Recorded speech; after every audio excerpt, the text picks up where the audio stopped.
कोपरगाव शहरातील बेड भागात सोमवार दिनांक 22 जून रोजी रात्री 9 वाजल्याच्या सुमारास करंट लागून एका देशी गायीचा जागीच मृत्यू झाल्याची दुर्दैवी घटना घडली आहे।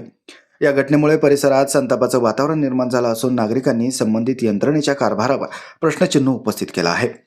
मिळालेल्या माहितीनुसार परिसरातील एका विद्युत खांबामध्ये करंट उतरून तो शेजारीच असलेल्या पत्र्याच्या शेडमध्ये बांधलेल्या गोठ्यापर्यंत पोहोचला। त्यावेळी गोठ्यात बांधलेल्या एका देशी गायीचा गोठ्याच्या पोलशी संपर्क आल्याने तिचा जागीच मृत्यू झाला।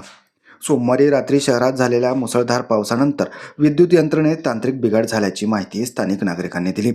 संबंधित वीज पुरवठा हा महावितरण कंपनीमार्फत पुरवला जात असला तरी त्यावरील नियंत्रण, देखभाल व दुरुस्तीची जबाबदारी पालिका प्रशासनाकडे असल्याची प्राथमिक माहिती समोर आली आहे। त्यामुळे नेमका बिघाड कशामुळे झाला आणि करंट गोठ्यापर्यंत कसा पोहोचला याबाबत चौकशीची मागणी नागरिकांकडून करण्यात येत आहे। सुदैवाने या घटनेत कोणतीही मनुष्यहानी झाली नाही, मात्र त्या ठिकाणी एखादा नागरिक, शेतकरी किंवा लहान मुलं असते तर मोठी दुर्घटना घडली असती। जर एखाद्या नागरिकाचा जीव गेला असता तर त्याला जबाबदार कोण, असा सवाल नागरिकांनी उपस्थित केला आहे। पाऊस झाल्यामुळं लाईट गेलेली होती। त्यानंतर लाईट आली, जशी पण लाईट आली तेवढ्या वेळात गाय तिथं बांधलेली असताना त्या शेडमध्ये पूर्ण करंट उतरलेला होता। गाईचा त्याला धक्का लागला, गाय जागेवर पडली, म्हणून आम्ही तिथं पळत गेलो। तर नशीब असं की टेस्टर घेऊन गेलो, ते चेक केलं तर पूर्ण याच्यामध्ये करंट होता। त्यामुळे लोकांना सगळ्यांना आम्ही बाजूला केलं। किती गाया होत्या तिथे? 4-5 गाय आहेत, सगळ्या गावरान गाई। म्हणजे ते काय दूध म्हणून नाही, फक्त एक लक्ष्मी घरची म्हणून आम्ही तिला पाळतो।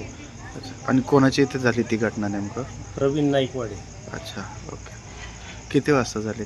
आता एक 8-8:30च्या दरम्यान लाईट जेव्हा आली, लाईट जशी पण आली ती बहुतेक ती लोखंडाच्या संपर्कात आली आणि तिला झटका बसला। जमिनीमध्ये पूर्ण करंट उतरलेला होता, पूर्ण शेडमध्ये।